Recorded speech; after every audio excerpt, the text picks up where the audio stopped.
आप अब मुझे बताइए कि अगर ये एमनेस्टी स्कीम ख़त्म हो जाती है तो उसके रियल एस्टेट बिजनेस पे, ये सेक्टर पे क्या असरात मरतब होते हैं? देखिए, जिस राह तो आपके जो मुल्की हालात है, मैं समझता हूँ बहुत इस नाजुक सूरत हाल है। अब टैक्स कलेक्ट नहीं हो रहा, आपकी एमनेस्टी स्कीम अगर ख़त्म हो जाती है तो डेफिनेटली इसके ऊपर बहुत बड़ा क्राइसिस आएगा। बात मैं फिर वहीं पे जाऊंगा कि जब आप बिज़नेस के ऊपर इतना तवज्जो देंगे, जी हमने ये बिज़नेस करा, तो ये एसोसिएशन अगर प्योरली वेलफेयर के काम करे तो यकीनन फिर वो ये इशू सामने आते हैं। इन्हीं के ऊपर काम होना चाहिए था कि हमारा आगे डीसी रेट आ रहे हैं, उसके ऊपर क्या हमने एफर्ट्स करनी है, हमारा जो हुकूमत के साथ मामला आता है, डीएचए के साथ मामला आता है, तो ये चीज़ें तवज्जो हटा देती है। जब आपकी ज़ात, देखिए मैंने बहसीयत चेयरमैन ना तो वहाँ पे उस बैलेटिंग में हिस्सा लिया, ना मेरे ऑफिस ने कोई फाइल बेची, ना मैंने किसी को रिकमेंड की। क्यों नहीं की?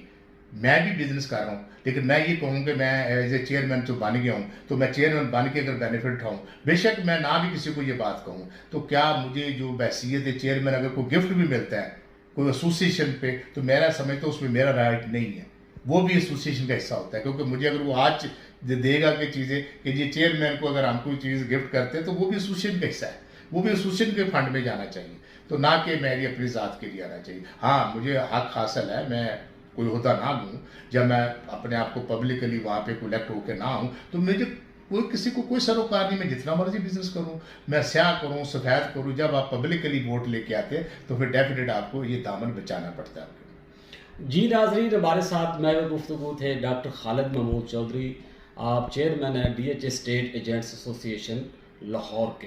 तो जिस तरह से उन्होंने पहले अपना बतौर जनरल सेक्रेटरी 3 साल का टेन्योर गुजारा और बहुत ट्रांसपेरेंट टाइम था, और आज भी जो है वो यहाँ की डीलर्स कम्युनिटी उस अहद को, उस दौर को याद करती है और एतराफ़ करती है कि जो जो इक़दामात आपने उठाए, बहुत सारे इक़दामात हैं।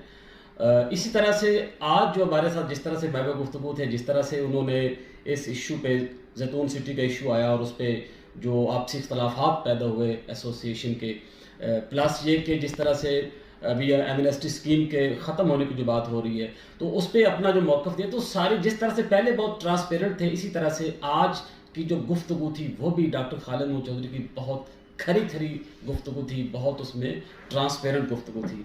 तो मैं एक बार फिर आपका शुक्रिया अदा करता हूँ। तो नाज़रीन, हमारी गुफ्तगू का और लोगों के साथ भी इस तरह का जो है वो सिलसिला जारी रहेगा। फ़िलहाल इतना ही। रियाज हुसैन को इजाज़त दीजिए। अल्लाह हाफ़िज़।